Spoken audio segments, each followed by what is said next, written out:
palavra do Senhor nesse momento.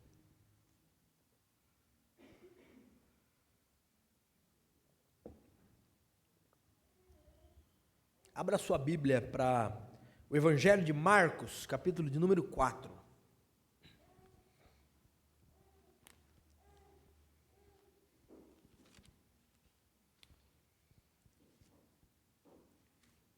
Esse relato da vida de Jesus, registrada, pelo evangelista Marcos, nos reserva bastante histórias que também estão registradas, em Mateus, Lucas.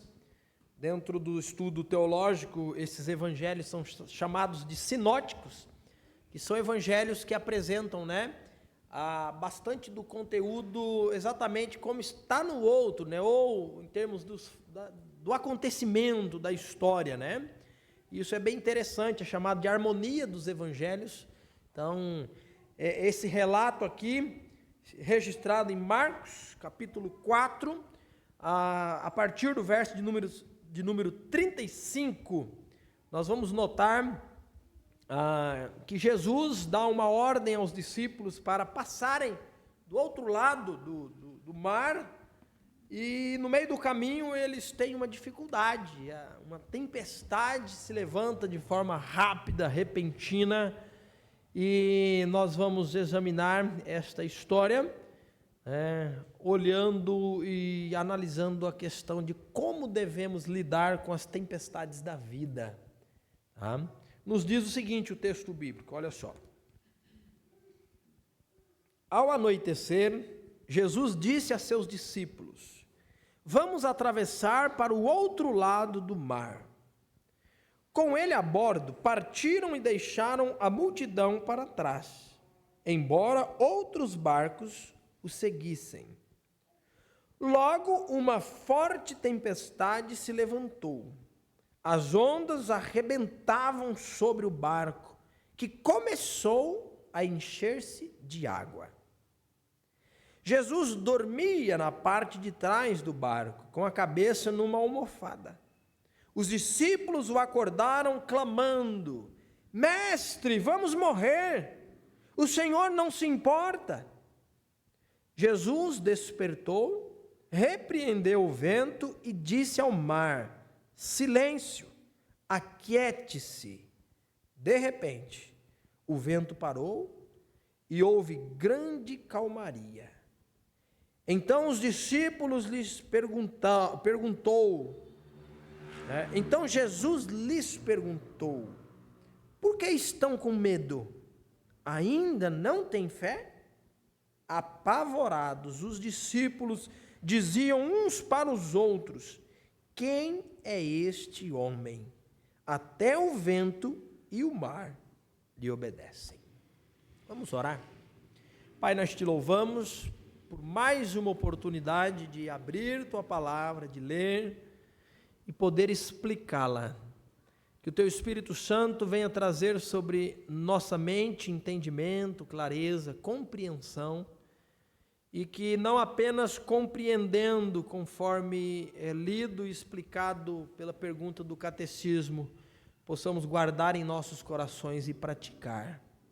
Possamos ser moldados por essa palavra, possamos ser encorajados por ela. Nós pedimos que o Senhor nos abençoe, nós pedimos que o Senhor nos fortaleça, assim como opere no coração das crianças ali ouvindo essa palavra. Oramos no nome santo de Jesus. Amém. Gabriel, eu vou substituir o microfone.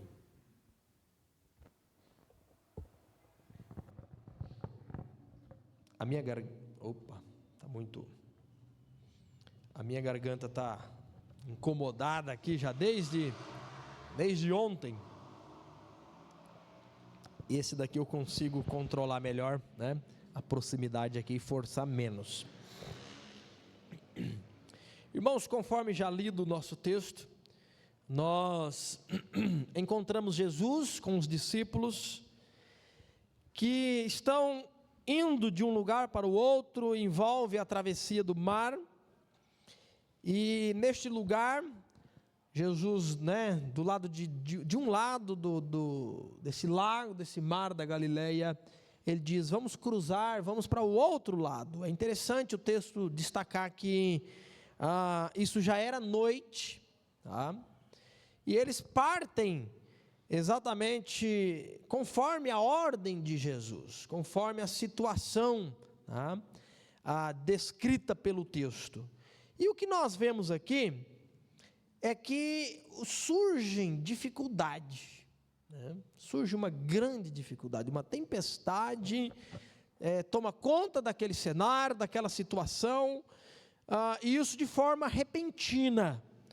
Eu não gastarei necessariamente tempo, mas a geografia daquele lugar permitia esse tipo de situação, tá? A altitude, montanhas que cercavam aquele lugar, faz com que, né, ar quente com ar frio se misture com uma certa rapidez, provocando tempestades. Então, era natural, naquele contexto, tudo estar calmo e tranquilo, e de repente o céu, né, se revoltar e se apresentar diante de uma tempestade. Mas mais do que apenas uma tempestade, o texto vai descrever para nós que era uma tempestade realmente, né, vamos dizer, intempestuosa, algo em uma magnitude bastante proporcional, né, bastante grande. O texto nos mostra para nós os discípulos completamente desesperados. E dentre o grupo de discípulos nós temos aqueles que conheciam, né, posso que quase dizer cada palmo daquele mar, porque eram pescadores profissionais. E esses homens estão julgando que irão morrer, né? Quando nós olhamos para as nossas vidas, irmãos, nós também podemos concluir que tempestades, pensando e analisando em problemas, em situações adversas, às vezes surgem nas nossas vidas de uma forma tão repentina, não é verdade? De uma forma tão inesperada, de uma hora para outra, tudo parece estar calmo, quando na verdade tudo se revolta e nós nos encontramos em uma situação extremamente complicada e difícil. Às vezes nós precisamos, em primeiro lugar, entender que a tempestade nas nossas vidas, elas podem se dar, né, em dois âmbitos. Nós temos tempestades, problemas e situações adversas, como disse, como consequência, em primeiro lugar, como consequência de escolhas erradas da nossa parte. Quantas das nossas tempestades, quantos dos nossos problemas não são simplesmente ação e reação? Exatamente por causa de falta de sabedoria, exatamente por falta de cuidado, por falta de ficar calado quando deveríamos falar, ou falar enquanto deveríamos ficar calados. Por uma má administração, de repente nos encontramos em uma situação enforcada, e a tempestade, esse mar parece revolto, não apenas, né, mas vai nos engolir. Então, muitas das nossas tempestades, nós mesmos que plantamos. São situações causadas e geradas por nós mesmos, pela nossa rispidez, pela nossa grosseria, pelas nossas palavras truculentas. Mas grande parte também das tempestades vividas por nós fogem ao nosso controle. São situações, né, externas, não são situações provocadas por nós. São os dois âmbitos da vida onde nós nos encontramos diante de tempestades. De forma que a solução, ou buscar lidar com isso, necessariamente não estar em procurar evitar passar por tempestades.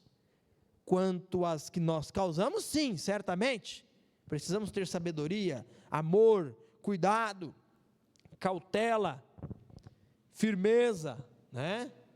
A mansidão. Mas quanto às tempestades que se originam fora do nosso controle, irmãos, o alvo não é fazer da nossa vida algo a evitar as tempestades.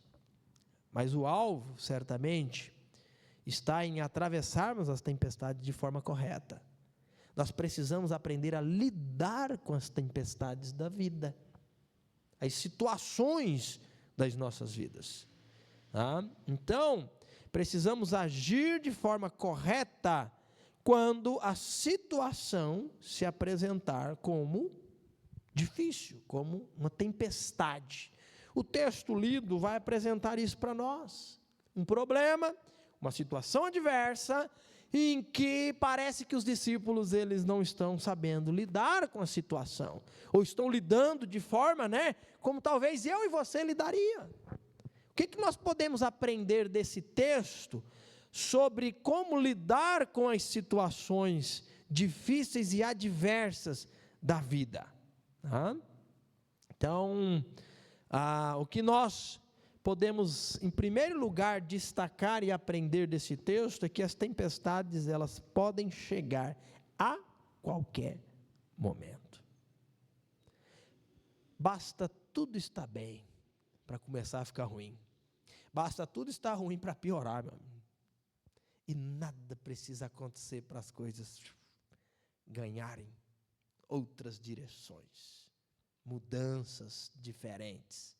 Na verdade, Paulo escreve em Efésios capítulo 6, e vai falar da batalha espiritual, da luta contra o nosso verdadeiro inimigo, que não são pessoas, não é carne e sangue, são as hostes espirituais da maldade. E ele diz: revesti-vos de toda a armadura de Deus, para que possais resistir no dia mau.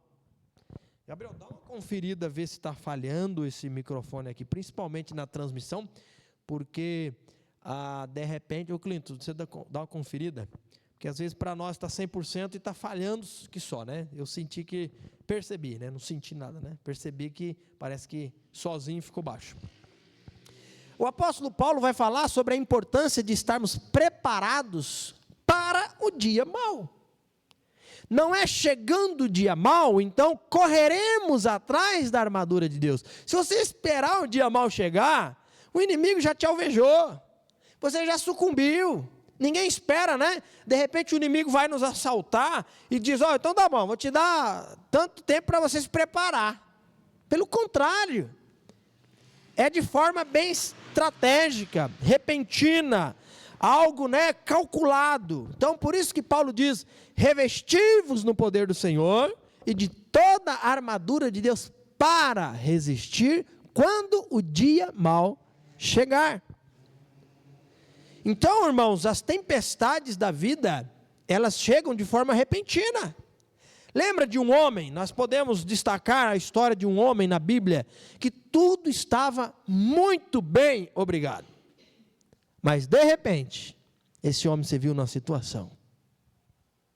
Esse homem sai de alguém extremamente rico e bem-sucedido em cada área da sua vida, para um mendigo leproso, sem a presença de nenhum dos filhos, dos 10 filhos. Lembra de Jó? Jó, a Bíblia descreve como um homem, a gente vê Jó como um pai exemplar, nós vemos Jó como um homem de conduta, irrepreensível. O próprio Deus diz, é um homem temente a Deus, que se desvia do mal, é um homem reto, é um homem íntegro, é um homem bem sucedido, porque a bênção do Senhor estava sobre ele, o mais rico da sua época, de todo o Oriente, todo mundo. Em apenas um estalo de dedo, esse homem perde toda a sua riqueza, esse homem perde os seus 10 filhos, e a mulher, que era a pessoa mais próxima desse homem, começa a praguejar e não ser um apoio para ele no momento mais difícil da sua vida. Tudo estava encaixado, tudo estava bem. Em uma virada, tudo mudou. Eu me recordo, pensando em algo dessa natureza, eu me recordo que quando ainda morava no Mato Grosso, morava na roça, no sítio, E o meu pai tinha uns planos, né? Os planos do meu pai eram o seguinte: quando os meninos, que era eu e meu irmão, eu sou o mais velho lá em casa e meu irmão é 1 ano e meio mais novo, então é bem próximo. Quando os meninos tiverem idade para trabalharem registrado, então meu pai tinha os planos de deixar o sítio, né, e ir para um outro lugar no Mato Grosso, onde tem as fazendas de planta soja, milho, algodão, esses maquinários todos, né, e passar uma temporada lá. Então era interessante, porque a ideia é vender todas as vacas de leite, né, tinha poucas vacas, que muito mais era, né, uma entradinha financeira mensal do que realmente dar lucro, dava mais trabalho do que lucro, né? Mas a ideia era, né, vender todas aquelas coisas e comprar bezerros macho para engorda, porque então aplicava-se, e depois de 3 anos esses bezerros eram bois para o abate, então todo o retorno da aplicação ele vinha de uma única vez, né? Então era possível fazer alguma coisa mais significativa com isso. E eu, meu pai e meu irmão trabalhando, a gente conseguiria manter a situação aqui do dia a dia e manter a situação lá enquanto esses bois, né, cresciam. E, irmãos, e tudo caminhava bem, estava indo bem. Quando eu terminei o ensino médio, eu já corri para esse lugar. Tinha bastante parentes, né, também naquele lugar. Ainda antes de completar os 18 anos, arrumei o serviço, que não faltava. Quem tem, né, disposição para trabalhar, dificilmente falta o serviço. Essa é a verdade da coisa, né? Depende da área, né? Então, há situações que fogem à disposição. Estou falando de um contexto de roça. Contexto de roça, meu amigo. Tem uma enxada, você já pode fazer o que você quiser aí, meu irmão. Aí carpir mata aí, vai fazer qualquer coisa, né? Na cidade é diferente, depende da área, depende da situação, o cara tem boa vontade, tem disposição, mas as portas estão fechadas, né? Mas enfim, voltando ao raciocínio aqui. 1 ano depois, meu pai foi, porque levou o tempo, né, de vende tudo, organiza tudo, meu irmão concluiu o ensino médio e tal. E quando meu pai foi, já chegou, arrumou o serviço também, trabalhar no mesmo lugar. Cerca de 6, 7 meses depois que estava registrado lá, descobriu que estava com câncer. E 11 meses depois de descobrir que estava com câncer, meu pai faleceu. Tudo encaixado, tudo funcionando, tudo caminhando bem, e tudo simplesmente mudou. Aí nós já não ficamos querendo mais voltar para o Mato Grosso. Meu pai se tratou em Barretos. Nós não voltamos mais para lá, voltou só para dar andamento em algumas coisas e, né, negociar outras, e decidimos ficar em São Paulo. Com 3 meses depois eu saí de casa, fui para um seminário, enfim, mas tudo para dizer o quê, irmãos? Tudo está bem, tudo está tranquilo, tudo está encaixado, e de repente as tempestades da vida surgem do nada. Do nada. É isso que os discípulos estão vivendo junto com Jesus, que cruzando o mar da Galileia, tudo está tranquilo, tudo está normal, e de repente eles se veem em uma grande tempestade. Tá? Segunda verdade que esse texto vai apresentar para nós é que nas tempestades é onde nós podemos ver quem é o Senhor. É através e durante as tempestades que nós temos a oportunidade e o privilégio de ver quem Deus é. O que acontece? O apóstolo Marcos tem um objetivo principal de relatar essa história, é para que possamos, né, no final, assim como os discípulos, dizer: quem é este que até o vento e o mar lhe obedecem? As situações da vida que surgem como negativas e impossíveis de atravessarmos e vencermos, na verdade são oportunidades para Deus se revelar, para Deus se apresentar como Deus. os discípulos jamais teriam o privilégio de ver a autoridade de Jesus sobre o vento e sobre o mar, se naquela noite o mar e o vento estivessem tranquilos, se essa tempestade não existisse. Não seria uma experiência vivida, não seria uma realidade, né, aterrorizante para eles. Primeiro eles estão com medo e aterrorizados com a força do vento e das ondas, e depois eles estão aterrorizados e temerosos, porque dentro do barco eles percebem que está o próprio Deus. Mas se não existisse essa oportunidade, eles jamais poderiam ter visto isso. É assim nas nossas vidas. Quais foram, a pergunta que eu faço, quais foram os momentos em que você mais esteve perto de Deus?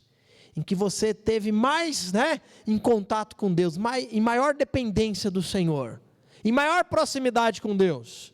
Foi momentos em mares tranquilos ou em momentos de mares agitados? Mares agitados. Eu me recordo quando em 2014, 1 ano de casado, primeiro ano de casado, nem sei, era o primeiro ano de casado, não tinha completado 1 ano ainda, então, a Suzana não está aqui, eu estou me enrolando aqui, a gente estava no seminário ainda, eu estava fazendo o último ano, ela já tinha concluído, mas já tinha feito, a primeira cirurgia, recuperando a conta-gotas, aquela situação, aquela dificuldade, aí foi fazer uma angiorressonância para controle, para ver, está tudo bem, é isso mesmo, tal. Aí no exame descobriu que tinha voltado a inchar a veia, a artéria cerebral, e ia precisar de outra cirurgia. Então eu me recordo que, naquele momento que me veio à mente, enquanto de repente, e agora, o que eu falo? Estava deitado ainda na maca, tinha acabado de fazer o exame, o médico já tinha saído, achei até estranho, que ele foi falar com outro médico, para ver se ele autorizasse ou se queria, poderia fazer novamente a cirurgia ali, mas os planos de Deus não eram esse naquele momento, Mas eu me recordo de ter dito para ela que, então nós estamos, mais uma vez, diante de uma oportunidade para Deus ser Deus, para Deus ser grande. Porque 1 ano e meio atrás, a gente tinha passado por essa cirurgia, onde quando encaminhou-se para a mesa cirúrgica, o médico nos reuniu e disse que ela tinha 20% de chance de vida, que não iria enxergar. A cirurgia terminou com 100% de chance de vida, a recuperação acontecendo a conta-gotas e não ficou sem visão, coisa nenhuma. Então aquela experiência tinha nos fortalecido para essa próxima. Então é mais uma oportunidade para Deus fazer infinitamente, mais e maior, se Ele quer, porque Ele é Deus. Então os discípulos estavam diante de uma ótima oportunidade para Deus se mostrar Deus, para se revelar. É claro que nesse momento eles não percebem, eles estão aterrorizados, eles correm sem direção, eles estão ali, até acusam Jesus de, o Senhor não se importa com isso? E às vezes diante das nossas tempestades, dos nossos problemas, nós corremos de um lado para o outro, gritamos, desesperamos, não sabemos. Calma, em primeiro lugar, nós estamos diante de uma oportunidade para Deus ser Deus, para Deus se revelar, para Deus cumprir os seus propósitos, para Deus falar aos nossos corações, para Deus falar para as circunstâncias. Aquieta, acalma. E conforme o Salmo 40, dizer para nós mesmos, o salmista diz, aquietai-vos e sabei que eu sou Deus. Ele quebra o barco no fogo, ele derruba o carro de guerra, ele destrói, aquieta. Deus é Deus.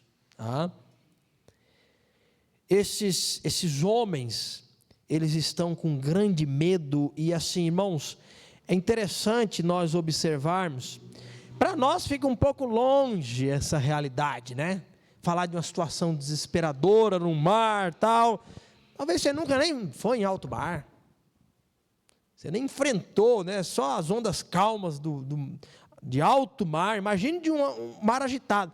Tinha um programa que antigamente, quando eu tinha, né, acesso, eu assistia, nem lembro que canal que passava, acho que era Pesca Mortal. Aquelas pescas de caranguejo em alto mar. Meu amigo, aquilo nem por todo o dinheiro do mundo eu vou num lugar daquele.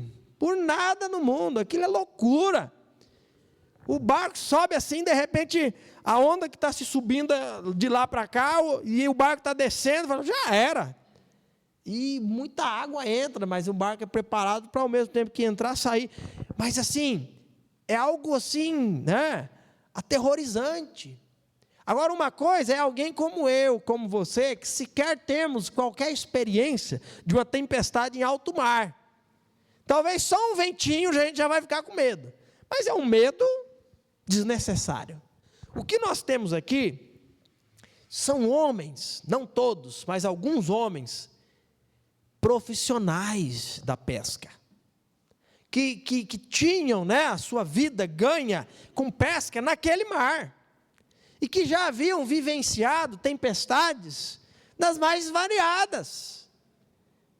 E quando esses homens estão concluindo que, gente, chegou o momento e vamos partir desse mundo, nós vamos morrer, não tem como, é porque realmente a tempestade, ela é grande, não é uma coisa pequena, é algo realmente, tá, controlador. Então, o que acontece? Esses homens concluem, nós vamos morrer.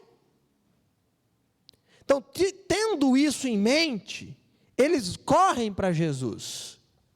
Eles vão para Jesus. E qual que é a condição de Jesus? O texto é maravilhoso, né? Jesus está dormindo.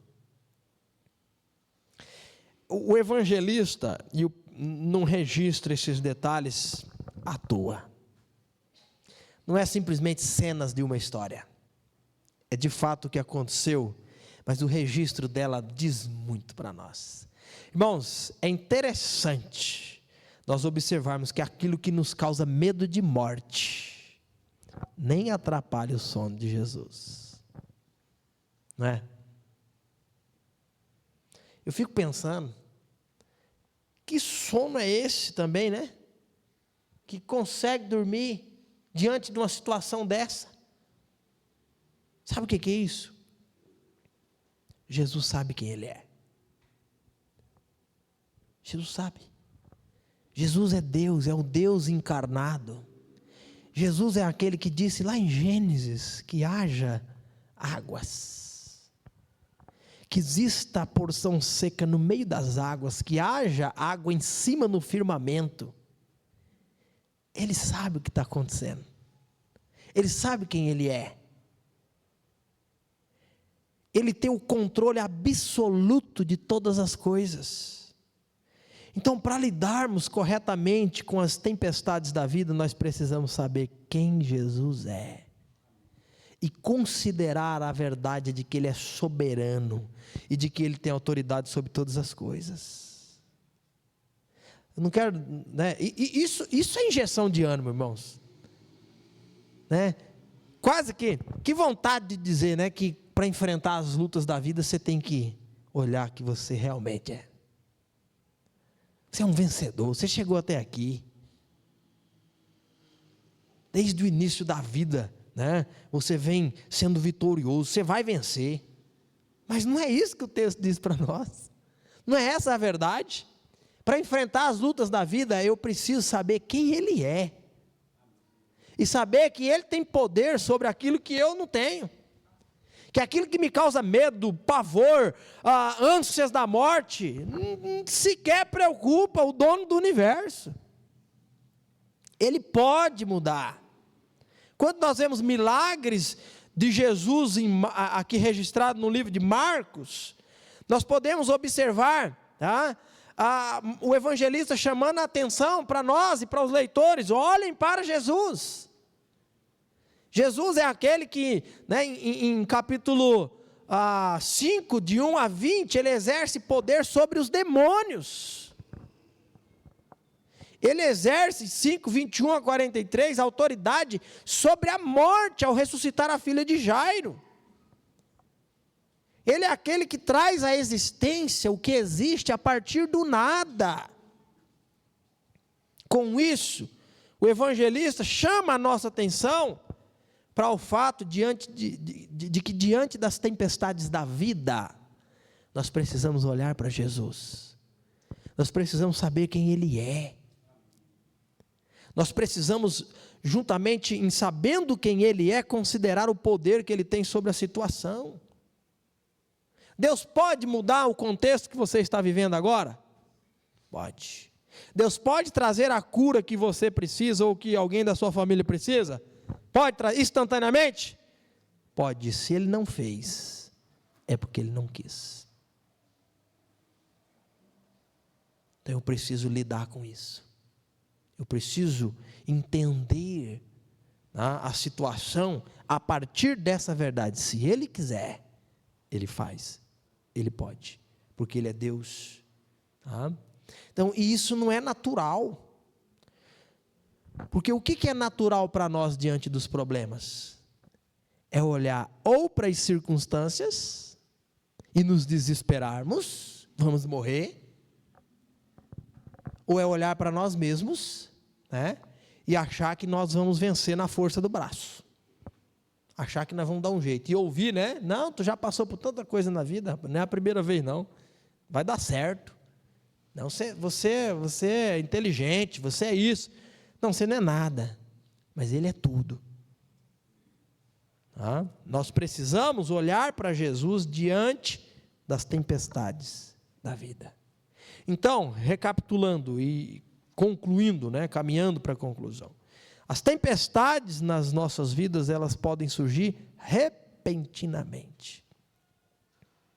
E as tempestades, elas são uma oportunidade para Deus se revelar.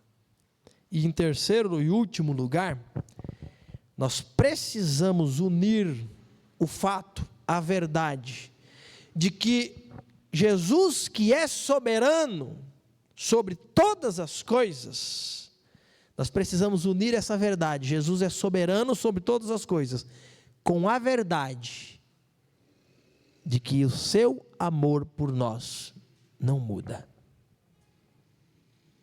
Isso é difícil para nós. Isso foi difícil para os discípulos, mas é isso que nós precisamos fazer. Jesus, Ele não só é soberano sobre todas as coisas, Ele é aquele que te amou e continuará te amando.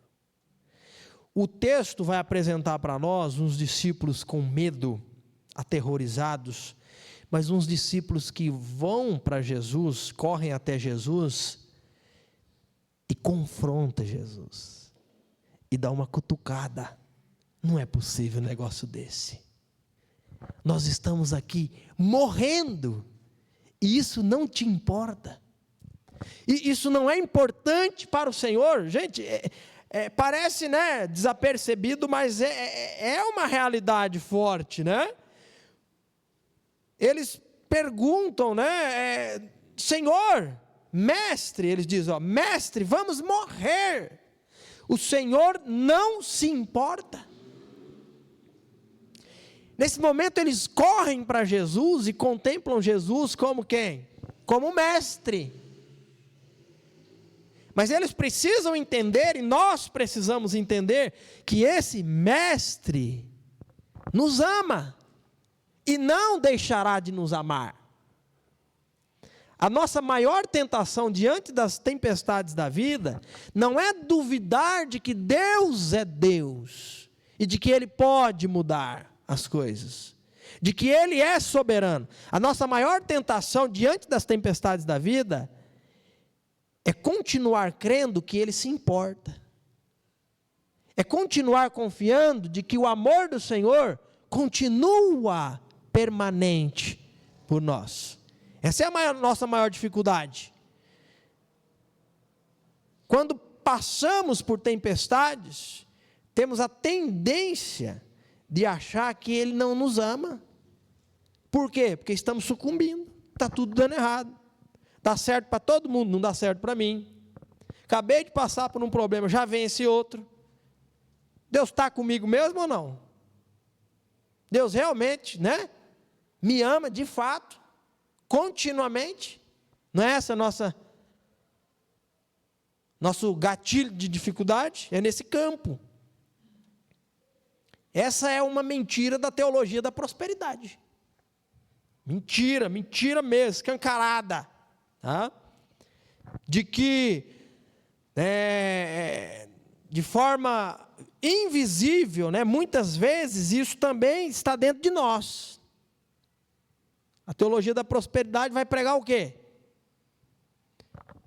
Que dificuldades, que lutas, que privações, vou usar uma palavra, né, bem marcante, né? As mazelas dessa vida são consequências do pecado, não faz parte do plano, do desejo de Deus para nós, mas Ele quer te dar a vitória, Ele quer te dar, né, a prosperidade, a riqueza, e que todo esse plano negativo existente precisa ser repreendido e derrotado, amarrado.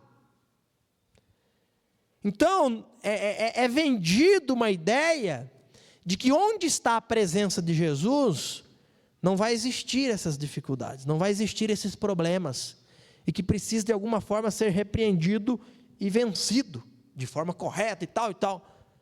Bom, não é isso que a Bíblia diz. No mundo tereis aflições. Essa é a verdade. Ateu morre de câncer, mas cristão fiel morre de câncer também.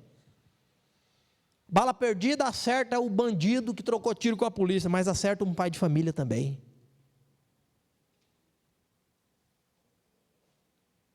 Partir e estar com o Senhor é infinitamente melhor, mas servos do Senhor, por situações totalmente fora do nosso controle, passa por situações e vai terminar a sua vida de forma paraplégica. E aí? Deus não está no controle? Deus deixou de amar porque permitiu situações assim? Nós nutrimos muitas vezes um sentimento, irmãos, de que, né, uma hora vai dar certo, uma hora está truncado, está difícil, bate na trave, mas eu sinto que uma hora, né, minha hora vai chegar. A vitória, alguma coisa vai acontecer, vai existir uma mudança, as coisas vão decolar, tal. Isso é teologia da prosperidade enrustida dentro de cada um de nós. Quando, na verdade, nós deveríamos olhar para as tempestades da vida, né, e nos preocuparmos a como reagirmos corretamente, que é olhando para Jesus, que é entendendo que nós estamos diante de um palco, de um cenário, para Ele atuar, para Ele trabalhar, para Ele agir. Tá? Olha que situação linda, né? Você conhece aquela música lá, que, né, diz, se diante de mim não se abrirem o mar, né? Deus vai me fazer andar por sobre as águas, que eu vou viver rompendo em fé. É linda essa música, é gostosa de cantar, mas não tem nada de Bíblia aí não. Parece que a vida do crente é de vitória em vitória, né? É de conquista em conquista, e num âmbito horizontal. Olha, a Bíblia não descreve isso. Nós precisamos entender que, independente da situação, Deus nos ama. E de forma escolhida pelo Senhor, de forma planejada pelo Senhor, nem sempre o mar vai se abrir para você passar. Então, vou andar por riba. Vai. E vai morrer afogado.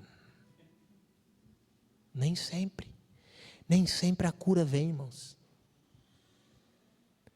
Nem sempre a promoção no emprego vem, pelo contrário, você que merece, pelo agir corretamente, às vezes vai chegar passa lá no RH. Vai. Nem sempre a situação vai caminhar, tá, de forma a prosperar. Às vezes você vai perder o que tem. E Deus está no controle. E Ele continuará te amando. Essa é a verdade. Tá? Mesmo diante das tempestades, Deus nos ama. Na verdade, a maior tempestade das nossas vidas, nós já passamos, quando navegando no mar das trevas, perdidos, sem direção, porque Ele nos amou, Ele nos encontrou perdido. Ele já fez isso. Ele já nos deu o norte, o farol já está brilhando, a nossa chegada já é certa. Por quê? Porque Ele se importa. Os discípulos correm: Senhor, o Senhor não se importa com a situação? E nós falamos, né? Pensamos, nutrimos esse sentimento de que parece que Jesus não se importa, porque tudo está terrivelmente ruim. Ele se importa. Ele se importa. Ele já mudou o nosso destino. Ele está presente conosco. Ele irá suprir as necessidades, porque Ele se importa. Ele concederá a graça que é suficiente para atravessarmos os momentos difíceis. Sabe por quê? Porque Ele se importa. Ele se importa. Tá? Quando Ele permitir a tempestade, Ele é Senhor. Ele é soberano. E Ele te ama. Quando Ele acalmar o mar, Ele vai ser e continuará sendo Senhor e soberano, e continuará te amando. Quando Ele não acalmar o mar, Ele continuará sendo Senhor, e continuará te amando. Quando Ele permitir o mar te engolir, Ele continua no trono sendo Senhor, e continua te amando. Porque nada nos separará do amor de Deus em Cristo Jesus. Então, irmãos, que o Senhor nos abençoe, que possamos, diante das tempestades da vida, entender que elas surgem a qualquer momento, e que surgindo, olhemos para Jesus, e que diante dessa tempestade, não duvidemos, de que se Ele quiser, Ele acalma o mar, e se Ele acalmar, ou se Ele não acalmar, Ele continuará nos amando, porque Ele se importa. Ele se importa. Vamos orar? Pai, nós te louvamos, nós exaltamos ao Senhor pela oportunidade, ó Deus, de olhar para a Tua palavra, e sermos por ela desafiados a confiar que Deus está no controle das nossas vidas. Nós passamos por situações difíceis, nós recebemos notícias desagradáveis, nós perdemos, mas na verdade, nós somos do Senhor. O Senhor está entre nós, o Deus de Jacó é o nosso refúgio, a nossa fortaleza e um socorro bem presente nos momentos difíceis. Nos ajude a olhar para o Senhor, confiantes e certos de que o Senhor é Deus, e que o Senhor nos ama. Nos abençoe, nos fortalece, nos dê uma boa semana em Tua presença, e pedimos tudo isso no nome de Jesus.